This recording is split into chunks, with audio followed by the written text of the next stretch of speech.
Capítulo 12. Uma primeira confissão.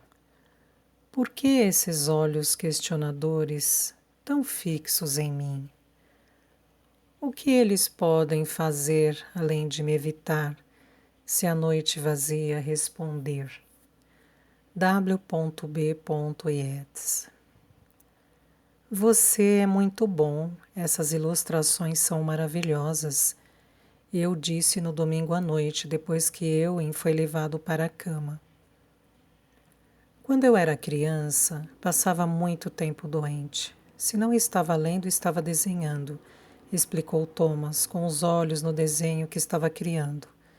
Um homem olhando na direção de um lago onde um barquinho flutuava ao longe. O livro estava terminado, mas Thomas ainda estava desenhando. Eu já havia costurado as páginas acabadas e colado a costura grossa na lombada da capa, encadernada em um tecido que Thomas havia retirado de um livro antigo. A capa era de um tecido todo azul, que servia perfeitamente aos nossos propósitos. Thomas escreveu as aventuras de Ewen Gallagher na frente, com sua caligrafia ornamentada, e desenhou um barquinho sob o título. Criamos 3 viagens diferentes para Ewen. Uma de volta à época dos dinossauros, uma à construção das pirâmides e uma ao futuro, onde os homens andavam sobre a Lua. O barco de Ewen tinha que navegar pela Via Láctea para retornar para casa.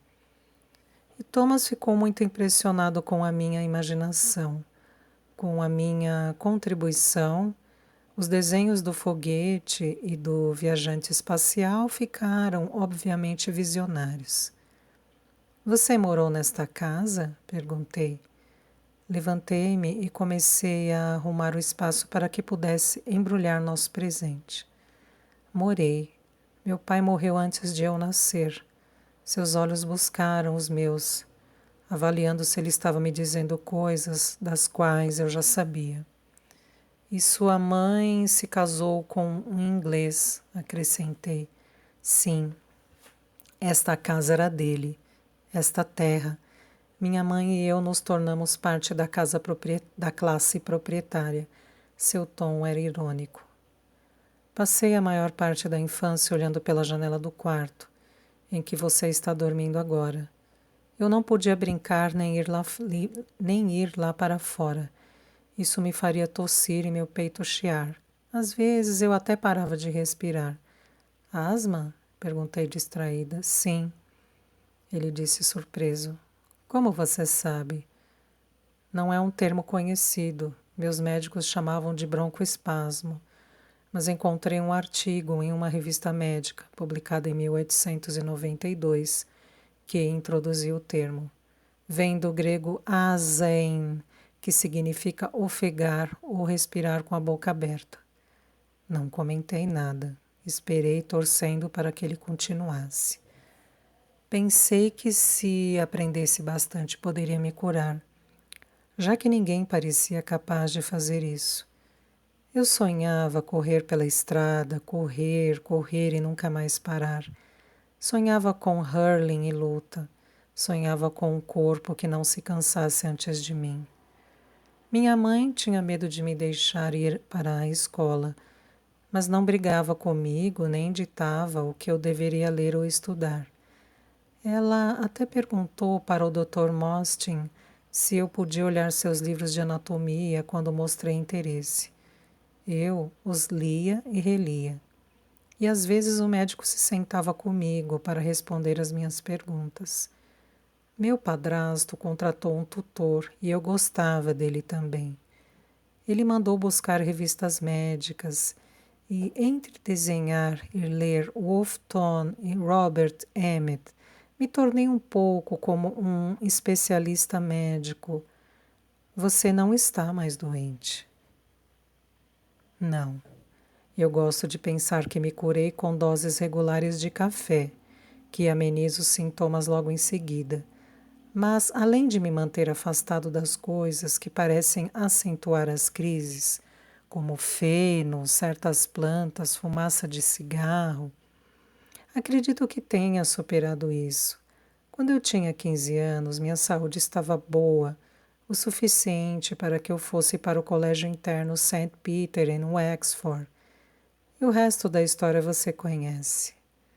Eu não conhecia, não mesmo, mas permaneci em silêncio, embrulhando o livro de Ewing em papel pardo e amarrando-o firmemente com um longo pedaço de barbante. O que você achou do anúncio do padre Derby hoje de manhã? Perguntou Thomas em um tom perfeitamente controlado. Eu sabia que ele não estava falando do anúncio, que fez todas as cabeças se virarem em minha direção. Mantive os olhos pousados no colo quando o padre Derby me deu as boas-vindas, como Thomas pediu que ele fizesse. Ewing, gostando da atenção, ficou inquieto e começou a acenar para as pessoas enquanto Bridget, sentada ao seu lado, beliscava sua perna com força para contê-lo. Olhei para ela irritada com o vergão que deixou na perna do menino. As bochechas dela brilharam de vergonha e ela apertou o maxilar. Minha raiva se transformou em desespero. Bridget estava sofrendo. Durante o anúncio, ela não tirou os olhos da representação da crucificação nos vitrais, e seu desconforto era tão grande quanto o meu. Ela relaxou um pouco quando o padre Derby começou a falar sobre questões políticas e prendeu a atenção dos fiéis com a notícia de uma trégua que havia sido negociada entre o recém-formado Dáil, o parlamento não reconhecido da Irlanda, e o governo britânico. Meus queridos irmãos e irmãs, espalhou-se a notícia de que amanhã, 11 de julho, Eamon de Valera, presidente da República da Irlanda, e do Dáil Éireann, e Lloyd George, primeiro-ministro da Inglaterra, assinarão uma trégua entre os nossos países, pondo fim a esses longos anos de violência e iniciando um período de paz e negociação. Vamos rezar pelos nossos líderes e pelos nossos compatriotas, para que a ordem seja mantida e a liberdade na Irlanda seja finalmente alcançada. Gritos e exclamações ecoaram, e por um instante o padre Derby ficou em silêncio, deixando a notícia recair sobre seu rebanho jubiloso. Espiei Thomas, rezando para que ele tivesse esquecido minha previsão. Ele estava olhando na minha direção, com o rosto pálido.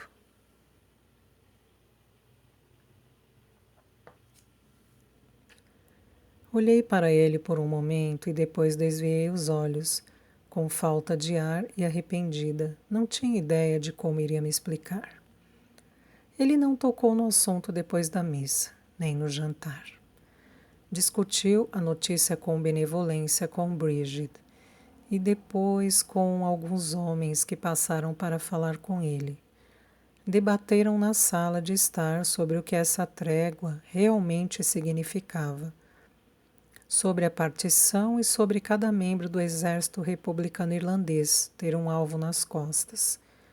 Conversaram tão alto e por tanto tempo, fumando cigarros, que faziam Thomas sufocar, que ele finalmente sugeriu que fossem para o terraço dos fundos, onde o ar estava fresco e agradável, e a conversa não atrapalharia o descanso do restante da casa.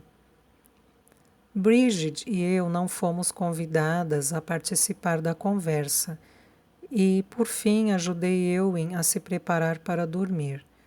Passei bastante tempo no quarto dele, contando histórias e recitando Yeats, até que ele finalmente mudou para Baile e Eileen, a única história com a qual se importava.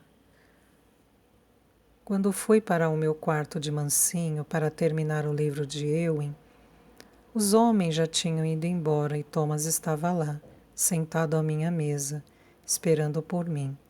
Mesmo assim, falamos de coisas leves.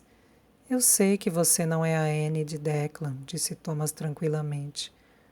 Fiquei em silêncio, com o coração acelerado. esperando recriminações. Ele se levantou, contornou a mesa e parou na minha frente, ainda a um braço de distância. Eu queria avançar em sua direção. Queria ficar mais perto. Ficar perto dele fazia minha barriga tremer e meu peito apertar. Ele me fazia sentir coisas que nunca havia sentido antes. E mesmo temendo o que ele iria dizer em seguida, eu queria avançar em sua direção. Eu sei que você não é mais a Anne de Declan, porque a Anne de Declan jamais olharia para mim do jeito que você olha. As últimas palavras foram ditas de maneira tão simples que fiquei em dúvida se tinha entendido certo.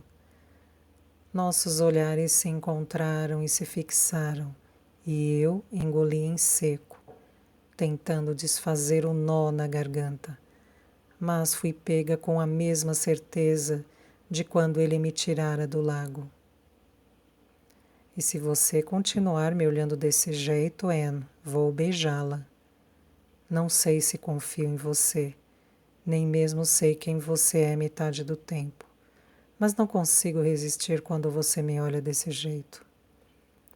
Eu o queria também. Queria que ele me beijasse, mas ele não se aproximou, e seus lábios não pressionaram os meus. Eu não posso ser apenas Anne? Perguntei quase implorando. Se você não é a Anne de Declan, então quem é você? Sussurrou como se não tivesse me ouvido. Suspirei, baixando os ombros e os olhos. Talvez eu seja a Anne de Ewing, respondi simplesmente. Sempre fui a Anne de Ewing. Ele assentiu e deu um sorriso triste. Sim, talvez você seja, finalmente. Você era apaixonado por mim, Thomas? Ousei, me sentindo de repente corajosa. Minha falta de vergonha me fez estremecer, mas eu precisava saber como ele se sentia em relação a Anne de Declan. Suas sobrancelhas se ergueram em lenta surpresa, e ele deu um passo para trás, afastando-se de mim. Fiquei triste por isso e ao mesmo tempo aliviada. Não, eu não era. Você sempre foi de Declan, sempre. Thomas disse, e eu amava Declan. E se eu não fosse de Declan, você iria querer que eu fosse sua? Pressionei, tentando não escorregar ao usar o pronome errado. Thomas balançava a cabeça enquanto falava, como se negasse as palavras conforme as pronunciava.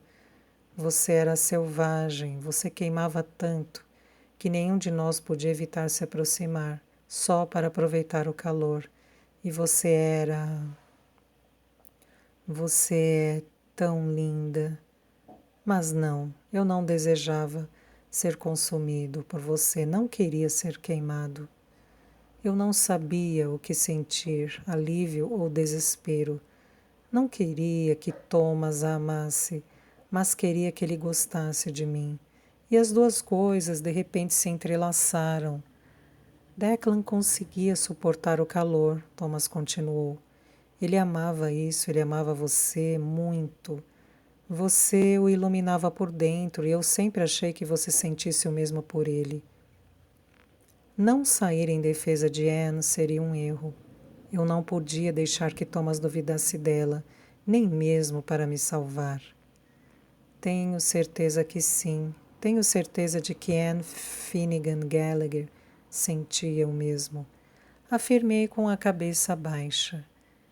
Ele ficou em silêncio, mas senti sua agitação mesmo me recusando a encará-lo. Eu não entendo. Você fala como se fossem duas pessoas diferentes, pressionou ele. Nós somos. Gaguejei, lutando para manter a compostura. Ele deu um passo à frente, depois outro, chegando perto o suficiente para levantar meu queixo e procurar meus olhos. Com seus dedos suaves no meu rosto, vi minhas emoções. Tristeza, perda, medo, incerteza, refletidas em seu olhar. Nenhum de nós é o mesmo, Anne. Há alguns dias eu mal me reconheço no espelho. Não foi o meu rosto que mudou, foi o jeito como vejo o mundo. Vi coisas que me modificaram para sempre. Fiz coisas que distorceram minha visão. Ultrapassei linhas e tentei encontrá-las de novo, e acabei descobrindo que todas as minhas linhas haviam desaparecido, e sem linhas tudo se confunde. Sua voz estava tão triste, suas palavras tão pesadas, que eu só podia olhar para ele de volta, comovida em lágrimas e silenciada por sua tristeza. No entanto, quando olho para você, ainda vejo a Anne, sussurrou ele. Sua feição está nítida e iluminada. Os rostos ao seu redor estão desbotados e opacos. Eles estão desbotados e opacos há anos. Mas você está perfeitamente iluminada.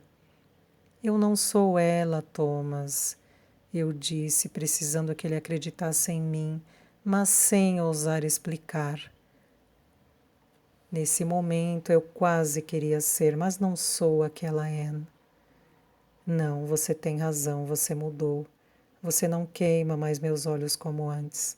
Agora eu não preciso desviar o olhar. Respirei fundo e prendi o ar com sua confissão. O som ecoou entre nós. Ele se inclinou gentilmente para soltá-lo, roçando minha boca contra dele. Seus lábios eram tão suaves e tímidos que escaparam sem nem me deixar retribuir. Eu o segui, frenética, para trazê-los de volta, e ele hesitou. Com a testa pressionada contra a minha, as mãos nos meus ombros, deixando minha respiração ofegante, estender o convite antes de aceitá-lo e retornar. Suas mãos deslizaram nas minhas costas enquanto sua boca abaixava e permanecia tão real, tão presente, tão impossível, me deixando sentir o calor e a pressão de seu beijo. Nossas bocas se moviam em um círculo, roçando e deslizando, uma cutucada e uma pausa, deleitando-se com o peso de um lábio contra o outro, repetidas vezes e mais uma vez, conquistando e persuadindo, incitando e desvendando, até que as batidas do meu coração ressoaram em minha boca e estremeceram em minha barriga. Preciso, preciso, preciso, ofegava, mais e mais.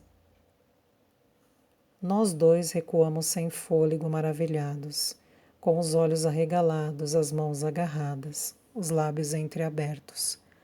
Por um momento, ficamos só olhando um para o outro, a centímetros de distância. Nossos corpos cheios de energia. Então aumentamos a distância, liberando um ao outro.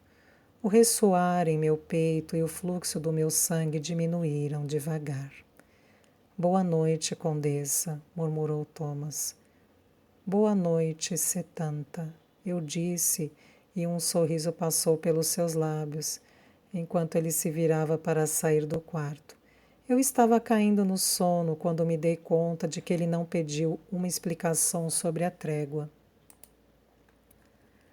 Nas manhãs seguintes, eu me movi em uma espécie de névoa, vagando pela realidade por uma existência que era ilógica e absolutamente inegável ao mesmo tempo. Parei de me questionar sobre o que tinha acontecido comigo e aceitei cada dia como era. Quando alguém tem um sonho ruim, parte do inconsciente se assegura de que a vigília convocará a realidade e banirá o pesadelo. Mas não era um sonho ruim. Tornou-se um doce santuário. E embora aquela voz teimosa ainda sussurrasse que eu acordaria, parei de me preocupar se estava dormindo ou não.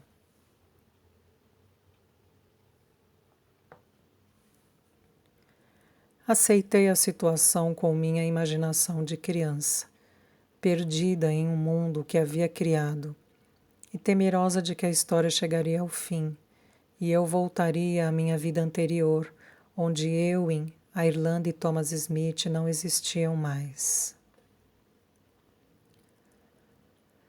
Thomas não me beijou de novo, e eu não lhe dei nenhum sinal de que queria ser beijada.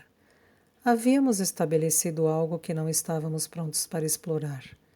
Declan havia partido e Anne também. Pelo menos a Anne que ele pensava que eu fosse. Mas Thomas ainda estava preso entre a lembrança deles e a perspectiva que tinha de mim. E eu estava presa entre um futuro que era meu passado e um passado que poderia ser meu futuro. Então, instituímos um círculo cada vez mais estreito de descobertas. Conversas sobre o tudo e o nada, sobre isso e aquilo, sobre o agora e o antes. Eu fazia perguntas e ele as respondia livremente. Ele fazia perguntas e eu tentava não mentir. Eu estava feliz de uma forma que não fazia sentido, contente de uma maneira que questionava minha sanidade, e cercada de pessoas que me faziam feliz por estar viva, se é que eu estava viva. Thomas me levava com ele 1 ou 2 vezes por semana, ou quando achava que precisaria de ajuda, e eu fazia o meu melhor para ajudá-lo. Eu tinha sido criada por um médico, sabia o básico de primeiros socorros, e não tinha tendência a surtos ou desmaios ao ver sangue, e isso era tudo que eu tinha para oferecer. Mas Thomas parecia achar que era suficiente. Quando podia, me deixava em casa para passar um tempo com Ewing, que começaria a escola no outono. Ewing me apresentou a todos os animais em Garvad-Gleb e me disse seus nomes.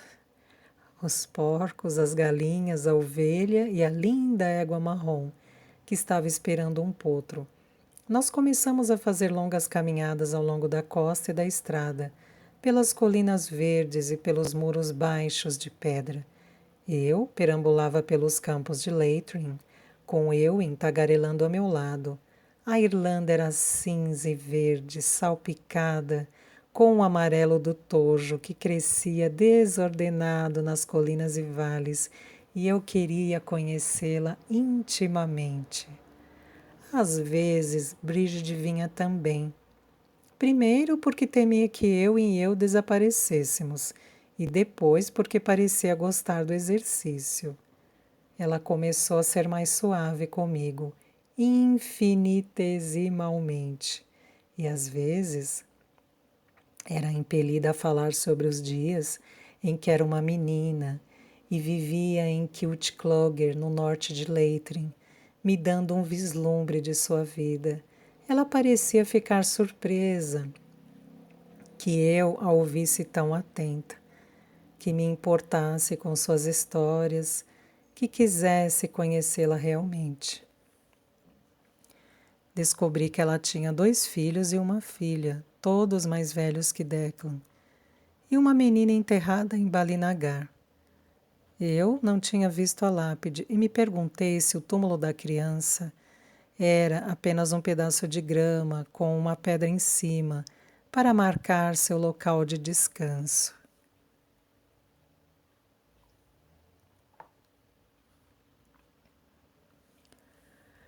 Sua filha mais velha estava nos Estados Unidos, em New Haven, Connecticut. Seu nome era Mary e ela havia se casado com um homem chamado John Bannon. Tinham 3 filhos, netos que Bridget não conhecia. Primos que Ewing nunca mencionara. Os 2 filhos de Bridget não tinham se casado. Ben, era condutor de trem em Dublin e o outro, Liam, trabalhava nas docas de Sligo. Desde que eu chegara a Garva-Gleb, nenhum dos 2 tinha vindo visitá-la. Eu ouvia as atualizações de Bridget sobre cada um dos filhos e me agarrava às suas palavras, tentando absorver coisas que eu deveria saber, coisas que Anne saberia, e me esforçando ao máximo para blefar quanto ao resto. Você é gentil com ela. Com Bridget, observou Thomas. Um dia, quando voltamos de nossa caminhada e o encontramos já em casa. Ela nunca foi gentil com você. Talvez a diferença entre a verdadeira Anne Gallagher e eu fosse que Bridget era sua sogra, enquanto era minha tataravó. O sangue de Bridget corria em minhas veias. Ela era parte de mim. Que tamanho essa parte tinha, só meu DNA diria. Mas ela pertencia a mim e eu queria conhecê-la. A primeira Anne talvez não tivesse o mesmo senso de pertencimento. Thomas foi passar alguns dias em Dublin, em meados de agosto.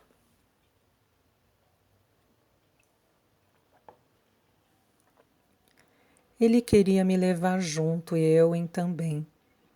Mas mudou de ideia no fim. Parecia relutante em partir e ansioso para ir, mas me fez prometer, enquanto colocava sua maleta médica e uma pequena mala no banco de trás de seu Ford T, que eu ainda estaria em Garvad Glebe quando ele voltasse. Não vá embora, Anne, pediu ele, com o chapéu nas mãos e medo nos olhos. Prometa que vai ficar por perto. Me prometa para que eu possa fazer o que preciso em Dublin, sem que minha cabeça fique voltando para cá. Assenti, com uma centelha de medo. Se eu não tinha ido embora ainda, isso deixava dúvidas se iria um dia. Talvez Thomas tenha visto a centelha nos meus olhos, embora tênue, pois inspirou profundamente e segurou o ar, ponderando, considerando, e o soltou em uma rajada de submissão. Eu não vou, disse ele, vou esperar um pouco mais. Thomas, vá, vou estar aqui quando você voltar, eu prometo. Ele olhou por um momento para minha boca, como se quisesse beijá-la, provar que era verdade, mas Ewen veio correndo da casa e se atirou sobre ele, exigindo carinho e pedindo um presente de Dublin se comportasse bem enquanto Thomas estivesse fora.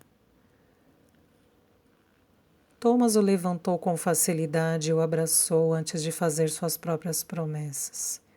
Vou trazer um presente se você cuidar da sua avó e da sua mãe. E não a deixe chegar perto do lago, recomendou a Ewen, erguendo seus olhos azul claros na minha direção, enquanto colocava o menino de volta no chão. Meu coração deu um salto e uma lembrança me invadiu, trazendo com ela uma sensação de déjà-vu e uma frase tropeçando na minha mente. Não chegue perto da água, amor. O lago vai levá-la para longe de mim, murmurei.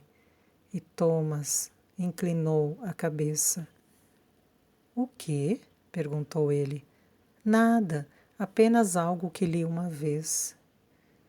Por que a mamãe não pode chegar perto do lago? Perguntou eu confuso. Nós sempre vamos lá. Caminhamos na margem e pulamos pedras, a mamãe me ensinou. Me ensinou a pular pedras uma vez. Outro círculo vertiginoso do que veio antes. Thomas franziu a testa, ignorando a pergunta do menino, e suspirou de novo, como se sua cabeça e seu estômago estivessem em guerra um com o outro. Thomas, vá. Tudo vai ficar bem enquanto você estiver fora, eu disse, firme.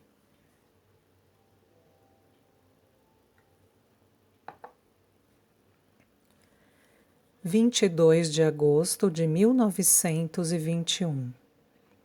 Dirigi para Dublin com as mãos no volante e o coração na garganta.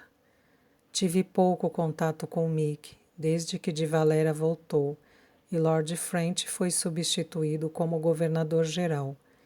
Eu não era de muita valia para Mick no esquema das coisas. Era apenas uma caixa de ressonância para ele, um amigo, um financiador e um guardador de segredos que fez o que pôde, onde pôde. Mesmo assim, estive longe por muito tempo e, apesar da trégua, estava preocupado. Encontrei Mick e Joe O'Reilly, assistente pessoal de Mick, no Devlin's Pub. Eles estavam amontoados na sala dos fundos, que Mick tinha tomado como escritório. A porta era deixada entreaberta para que ele pudesse ver se alguma encrenca se aproximava. A saída dos fundos proporcionava uma fuga rápida. Mick ficava no Devlin's mais do que em seu próprio apartamento.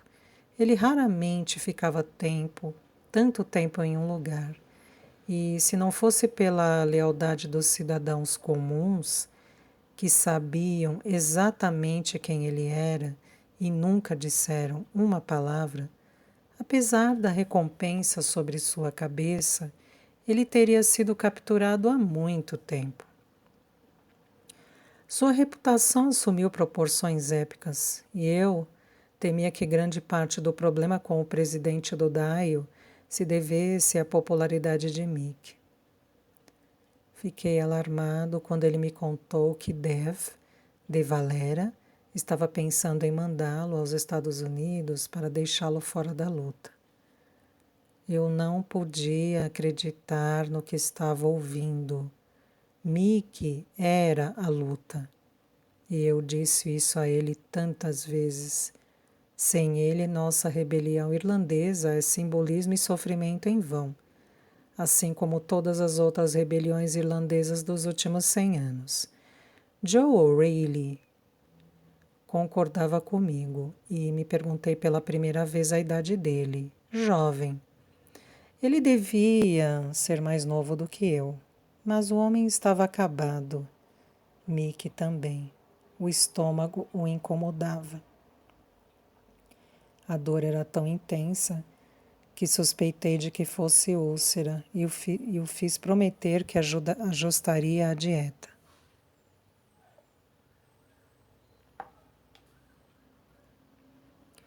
Dev não vai me mandar embora, ele não vai conseguir nenhum apoio para isso. Mas pode me mandar para Londres, doutor. Ele está dizendo que vai me mandar para negociar os termos de um tratado, disse Mick. Falei para Mick que achava isso uma boa notícia, até ele me contar que De Valera queria ficar em Dublin. Ele tem se encontrado com Lloyd George há meses, por causa da trégua, e agora quer recuar. Quando é hora de negociar um tratado... Dev não é idiota, ele é esperto, está brincando de marionetes, Mick alegou. Então você é o bode expiatório. Não era difícil chegar a essa conclusão. Eu sou. Ele quer que eu assuma a queda quando isso falhar. Não vamos ter tudo o que queremos. É provável que não consigamos nada do que queremos. E com certeza não teremos uma República da Irlanda sem divisão entre Norte e Sul. Dev sabe disso.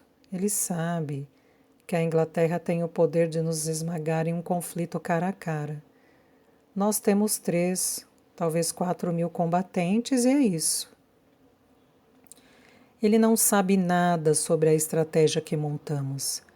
Os calcanhares de Mick se cravaram no chão, agitados, e tudo o que eu podia fazer era ouvir enquanto ele andava e falava de seus medos. Nós jogamos sujo e com poucos recursos. Contamos com o povo irlandês para nos esconder, nos abrigar, nos alimentar e manter a boca fechada. E eles fizeram tudo isso. Caramba, e como fizeram! Mesmo quando fazendas foram queimadas em Cork no ano passado e estabelecimentos incendiados em todos os condados, quando represálias aconteceram em Sligo e padres foram baleados na cabeça pelos auxiliares por se recusarem a apontar dedos para seus paroquianos, quando jovens que não tinham nada a ver com o Domingo Sangrento foram torturados e enforcados porque alguém tinha que pagar. Ninguém falou, Ninguém se voltou. Mick caiu em uma cadeira e deu um longo gole na cerveja escura à sua frente, enxugando a boca antes de continuar.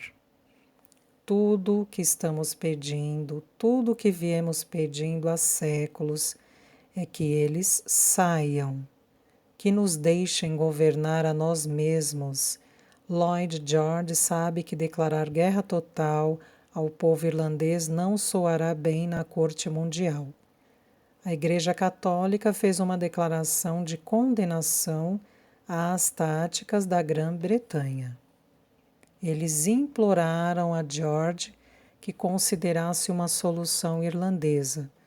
Até mesmo os Estados Unidos foram envolvidos, e esse é o nosso esteio, mas não podemos continuar assim. A Irlanda não pode. A Irlanda não pode, e Mick não pode. Joe O'Reilly não pode também. Eles vão ter que ceder. Você vai? Perguntei a Mick, e ele acenou com a cabeça.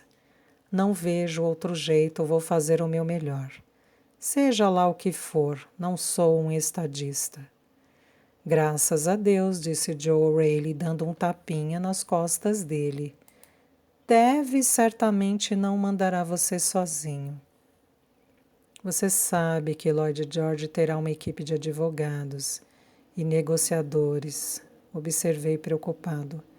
Ele quer mandar Arthur também. Ele é de lá e nos representará bem. Haverá outros, tenho certeza.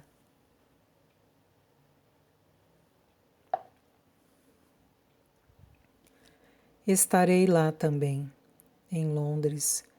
Se você precisar de mim, eu disse. Eles não vão me deixar sentar à mesa de negociação, mas você terá meus ouvidos se precisar. Ele anuiu e suspirou profundamente, como se o simples fato de falar sobre isso já tivesse ajudado. Seus olhos estavam mais límpidos, sua postura menos agitada. E, de repente, ele sorriu, uma torção perversa de lábios que me deixou nervoso. Ouvi pela minha rede de espiões que você tem uma mulher morando na sua casa, doutor. Uma linda mulher que você não mencionou nas suas cartas. Ela é a razão de você ter ficado longe de Dublin por tanto tempo? O poderoso Thomas Smith foi finalmente fisgado? Quando contei que era a Anne de Declan, ele ficou boquiaberto e sem palavras. Joe não conhecia Declan, nem Anne, e deu um gole na cerveja em silêncio, esperando que eu explicasse, embora provavelmente tenha gostado do silêncio. Não acho que Joe e Mick ficassem sentados por muito tempo. Joe andava de bicicleta por toda a Irlanda, entregando os despachos de Mick e mantendo as engrenagens lubrificadas. Ela está viva todo esse tempo e não mandou um recado? Mick sussurrou. Contei a ele que a tinha encontrado no lago, com um ferimento à bala na lateral, e ele me encarou estupefato. Ah, Tommy, tenha cuidado, meu amigo, muito, muito cuidado. Existem forças em ação que você não pode supor. Espiões vêm em todas as formas e tamanhos. Você não sabe onde ela esteve ou quem a pegou. Isso não me cheira nem um pouco bem. Assenti com a cabeça, sem palavras, sabendo que ele estava certo. Venho dizendo isso a mim mesmo desde o momento em que a tirei da água. Não contei a Mick que ela sabia da trégua antes de acontecer. E não contei a ele que já estou apaixonado por ela. T.S.